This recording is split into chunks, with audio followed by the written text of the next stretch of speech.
Our video for today is I'll teach you how to cook chicken adobo. Ayan, lalagyan natin ng suka, toyo, bawang, pamintang buo. Ayan guys, ganyan. Bababad natin for 15 minutes. Ayan guys, pagkakulo, iset aside tong sabaw. Then, iprito natin sa brown, ay sa bawang na golden brown. Ikot-ikutin natin, ikot-ikutin. Ayan guys, pag naprito na siya,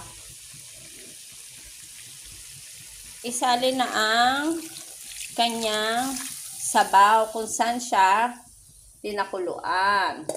Ayan. Hintay natin kumulo. Diyan na mismo siya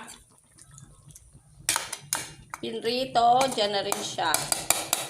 Adobong chicken with anilagang talong, okra, and talbos ng kamote. Then, with binagoongan. Happy eating, guys! Please follow, like, and share.